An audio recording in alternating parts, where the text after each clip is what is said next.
Brock Lesnar. Omar, what do you think about Brock Lesnar? I'm pretty sure that's Brock Lesnar. They just gave him a complete makeover. Skip Sheffield. I always kind of had a soft spot for this guy. I guess you could call me like a semi-fan because when I saw this guy on Tough Enough, I was like, man, this guy's huge. This guy can actually be something in the WWE one day. And then when I saw him with the Nexus, I was like, that guy looks familiar, but I can't put my finger on it. Then I saw old freaking Tough Enough tapes, and I was like, whoa, it's that guy. It's Silverback Ryan Reeves. Who can ever forget that ring name, huh? But he just has that intimidating look that made the Nexus scary to begin with. He just had that look that made him scary. And let's not forget that amazing catchphrase he had. Yup, what it do. Of course, Skip Sheffield. He has that imitating look, but when he was on NXT, he was a fucking joke. Wearing cowboy hats, cowboy boots, with that stupid catchphrase. And then all of a sudden, they turn him into this intimidating tough guy in Nexus. I mean, really, it's just, I mean, it worked, but I mean, it's just like weird. Like, he was a joke in NXT, then as soon as he becomes Nexus, he's this big tough guy. Now, I remember him in Tough Enough, as you said. He was one of my top picks to win. It was him, The Miz, and I forgot who the other guy was, but I don't think the other guy made it in WWE. These two guys made it. And Skip Sheffield, he's pretty impressive. Really impressive physique, and he's not all that bad on the mic. He kind of sounds like Kurt Angle, though, but really, he's got the look, he's got the wrestling ability, and he's not that bad on the mic. So I think Skip Sheffield's pretty good, and I can't wait for him to return, see what he's going to do with Nexus. The next superstar we're going to talk about, Tamina. Omar, what do you think about Tamina? What I have to say, why hasn't this guy joined Nexus? This guy has the look that would make Nexus. This guy has the look that would have the little kids running for their lives out of fear. This guy has the look that the Nexus should be looking for. Not to mention the muscles. This guy has the muscles of freaking... This guy's stronger than Heath Slater, than Justin Gabriel. I don't see why he's not on there already. Exactly. This guy's pretty damn tough. I mean, seriously. I mean, have you seen the way he manhandles Santino? I mean, that's pretty intimidating. What I don't like, though, is they're turning him into this whole homosexual Vito type of character now. It's like a mix between Orlando Jordan and Vito now, where they're having him come out in dresses and stuff, making out with Santino, and it's just really gay. Hopefully this will launch his career, and you know, he's the son of Jimmy Snuka, so maybe he has a bright future, maybe future WWE champion even. So, with that being said, let's move on to another guy with a bright future, Ted DiBiase. What do you think? Well, he's a really gifted athlete, really gifted wrestler, but you would kind of expect that being the son of one of the best wrestlers of all time, Ted DiBiase, the $1 Million Man. It really isn't exactly there for me.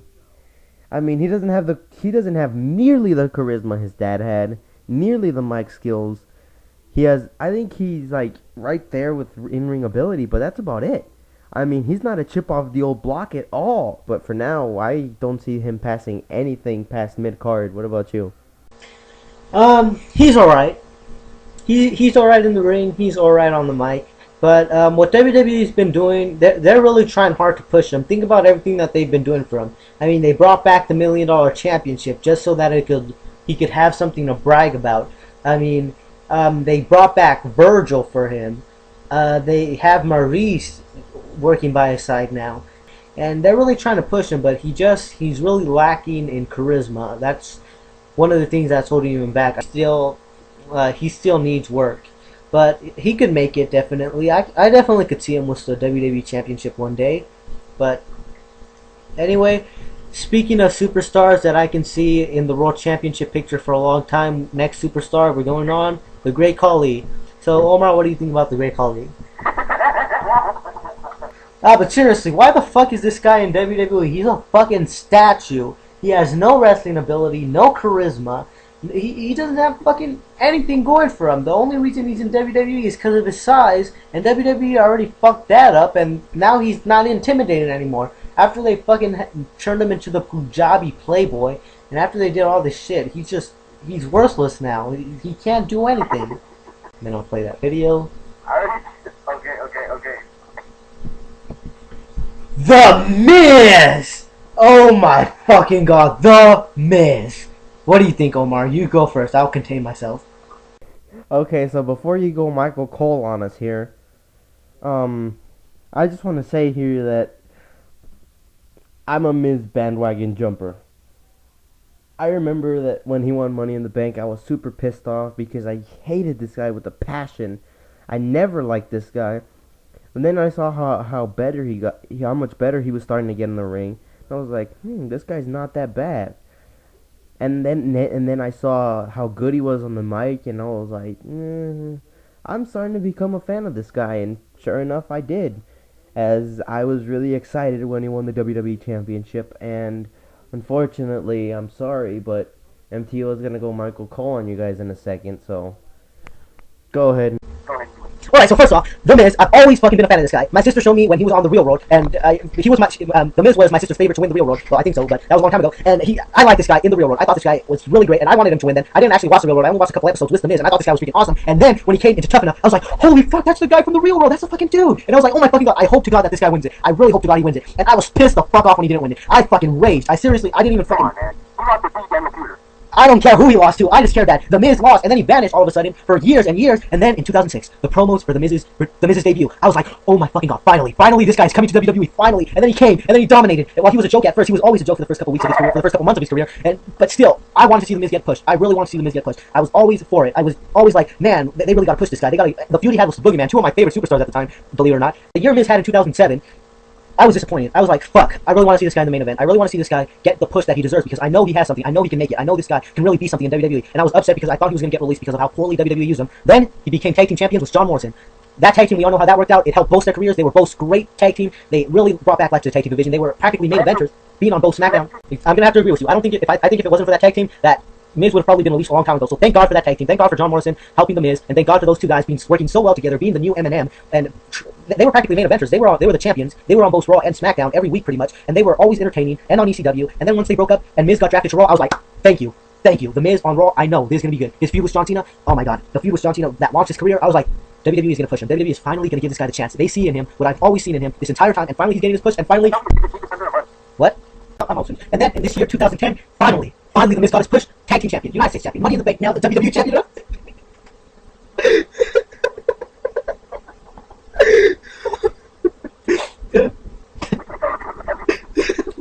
Finally, that's all I can say. I'm sorry.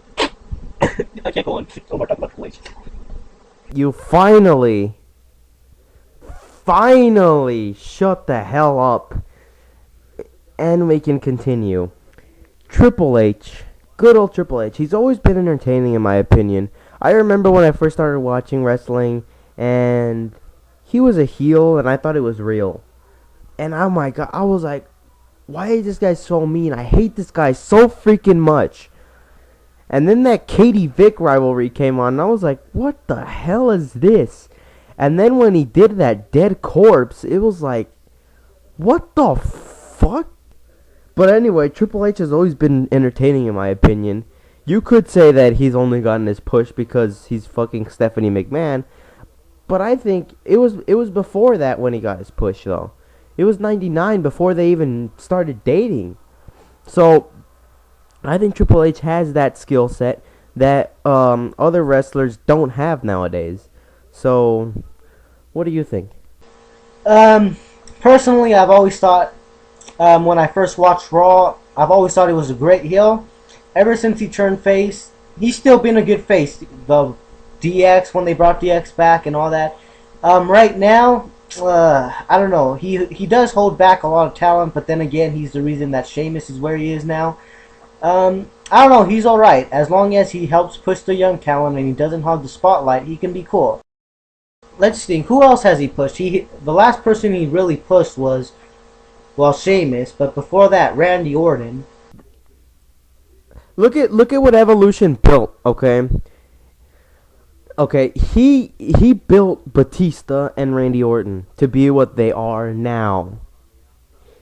In the freaking DX, he made X-Pac what he was, which he should have been a lot bigger if he didn't become Jeff Hardy at that time. But I mean, he was good. he helped push the young talent. He helped WWE realize the young talent is good. Reign when he was on SmackDown a couple of years ago. Think about that title reign. He completely hogged it all to himself. He didn't lose it until like Jeff Hardy, there you go. yeah, he lost it to Jeff Hardy, and then Jeff Hardy lost it a month later, and look where Jeff Hardy is now. He has the Divas Championship in TNA going to jail. But I mean, think about his reign on SmackDown. I mean, how long was that reign? He was champion, I think, the whole time he was on SmackDown. I don't know. As long as he's pushing the young talent, he's alright with me. Because he still is one of the most recognizable names currently in WWE. Next superstar we're going to talk about, Tyson Kidd. Good old Teddy Hart. I've really been impressed with how good this guy was in the ring, in WSX and ROH and Independent Circuit. And I'm really surprised. Wait, does that say Tyson Kidd? Alright, whatever. I only like Tyson Kidd because he brought back Matt Morgan to the WWE.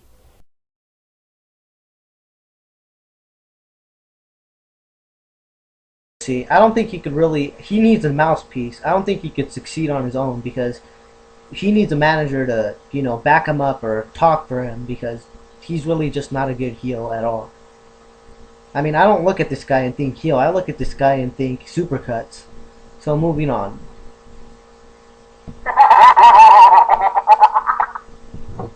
Vladimir Kozlov. I never liked his wrestling ability, never liked his mic skills, never liked anything about him. Still don't, actually. Now that he's a complete joke, I can actually laugh at him along with a lot of other people. What about you? Another tough guy that debuted tough and undefeatable. This whole serious, dominant character, and now he's a joke. Just like WWE has done with a lot of other big guys. Really, I don't know what to say about him. I like that he's with Santino. Him and Santino are pretty funny together, but that's all I gotta say about him. Next guy, speaking of complete jokes, Wade Barrett. What do you think about Wade Barrett? Wade Barrett has everything that can make a superstar really good. But, I mean, this guy has all the talent in the world. I just hope WWE doesn't overlook him like they've overlooked a lot of other guys. I mean, he has the look that Vince likes, the name that scares you. I don't see how this guy won't be main event material in 3 or 4 years.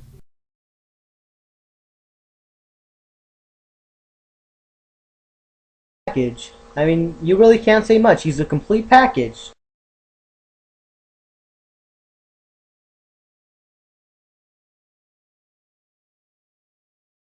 Speaking of great talent, William Regal. What do you think about William Regal? Okay, all I gotta say is that picture says it all. He was supposed to be the original Wade Barrett, and then that picture happened. Great on the mic. He has everything, and it's been for years and years. And it sucks because he is great talent. He is very talented, but sadly, I don't see him making it very far in the few years that he has left in his career. But speaking of people that have been, speaking of veterans of this game, let's move on to Yoshi Tatsu. What do you think about Yoshi Tatsu? Oh my god! I saw this guy in Rush Hour. Akio! He played that security guard who stole the show in that movie. Jackie Chan robbed that Emmy from him, I swear. Good old Akio, good to see him back in the WWE. Yeah, it's definitely great to see Akio back in the ring. To woo, Zack Ryder. Yeah, this guy has good charisma, but he sounds like a faggot, let's face it. Not a bad wrestler, but he sounds like a faggot.